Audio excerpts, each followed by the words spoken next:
On April 5, 2004, a quiet city in Norway was thrust into the international spotlight. A meticulously planned robbery, unprecedented in Norwegian history, would unfold, changing the country's perception of crime forever. This is the story of the background and preparation for what became known as the NOKAS Heist.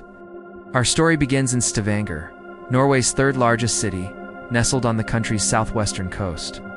Known more for its oil industry and picturesque wooden houses than for major crime, Stavanger was considered one of the safest cities in one of the world's safest countries. At the heart of its financial district stood the NOKAS cash handling facility. KAS, short for Norsk Contant Service, was the central bank's main cash depot for the region. It was a fortress designed to hold and distribute vast sums of money to banks across southern Norway.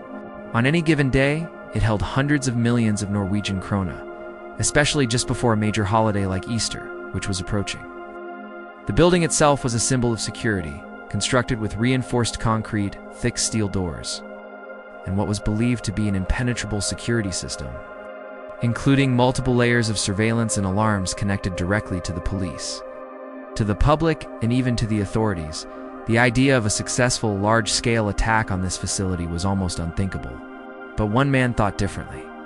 His name was David Toska, a mastermind from Oslo with a reputation in the criminal underworld for his intelligence and meticulous planning.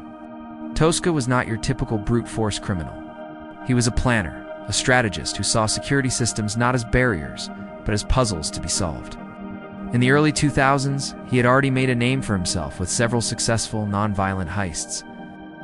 But he was thinking bigger. The NOKAS facility in Stavanger represented the ultimate challenge, a vault so secure that breaking into it would be the pinnacle of his criminal career. He believed that with the right team and a flawless plan, the impossible could be achieved. The seed of the idea was planted in the autumn of 2002. Toska began his initial research, gathering public information about the NOKAS building, its function, and its importance to the Norwegian banking system. He understood that a project of this magnitude could not be a solo endeavor. He needed a team of specialists, each with a specific skill set and absolute loyalty. He began to discreetly reach out to a network of trusted criminal associates, a process that took months. The group he assembled was a motley crew of some of Norway's most notorious criminals. Among them were individuals known for their experience with explosives, firearms, and logistics. This wasn't a gang of petty thieves. It was a hand-picked team of professionals, each bringing a unique and dangerous expertise to the table. The core group began to meet in secret apartments in Oslo, poring over blueprints and discussing theoretical approaches. By the summer of 2003, the plan had moved from theory to active reconnaissance. Toska and key members of his team began making trips to Stavanger. They weren't tourists. They were students of their target. For weeks, they behaved like ordinary visitors, walking the streets around the NOKAS building at all hours of the day and night. They documented everything. They noted the traffic patterns, the pedestrian flow, and the opening and closing times of nearby shops. They sat in cafes, observing the building from different angles, mapping out the extensive network of CCTV cameras that covered the area. They were especially interested in the courtyard behind the building, a key access point that was heavily monitored. Their goal was to become so familiar with the environment that they could navigate it blindfolded. They needed to know every alley, every doorway, every potential escape route. A crucial part of their surveillance focused on the Stavanger police headquarters, which was located just a few hundred meters from the NOKAS building. This proximity was both a risk and a strategic element they needed to control. The robbers spent countless hours observing the police station. They timed the shift changes. They noted how long it took for patrol cars to respond to calls in the city center. They studied the routines of the officers, learning their patterns with a chilling level of detail. They identified the main exit route for police vehicles and began to formulate a plan to block it, to create a critical delay that would give them the window of time they needed. This wasn't just about getting into the vault. It was about managing and neutralizing the inevitable police response. As the plan solidified, the next phase began, acquiring the necessary equipment. This was a logistical operation of its own. The list was extensive and specific. It needed heavy-duty tools to breach the building's defenses, including sledgehammers, crowbars, and cutting equipment. To control the scene and fend off police, They assembled a small arsenal of automatic weapons and body armor, much of it sourced from military surplus or the black market. They also gathered a large quantity of ammunition, not just for the robbery itself, but for extensive training sessions. To conceal their identities, they procured masks, gloves, and dark uniform-like overalls.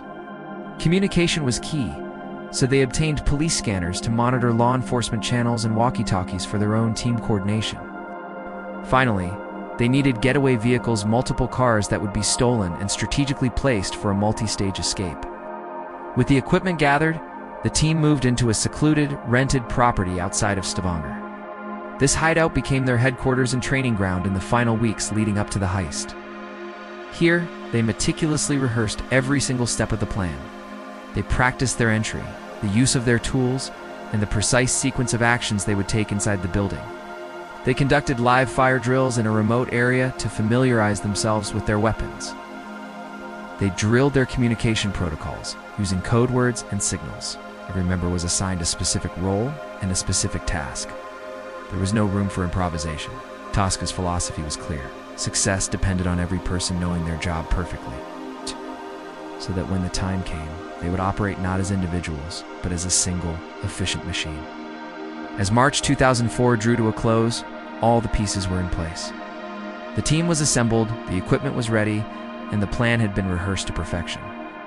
The date was set for Monday, April 5th, the day after Easter Sunday.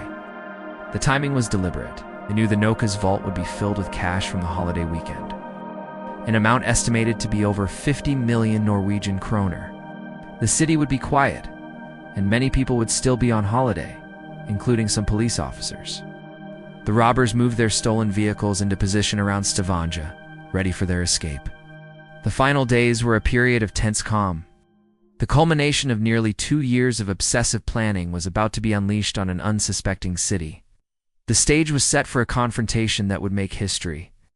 The plan was a complex web of interlocking parts, from blocking police to breaching a fortress. But as any strategist knows, no plan ever survives first contact with reality.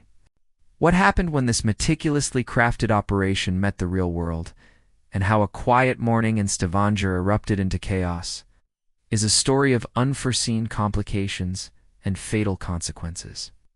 To see how the heist unfolded and what went wrong, make sure you resubscribed and have notifications turned on for part 2. You won't want to miss it. Thanks for watching.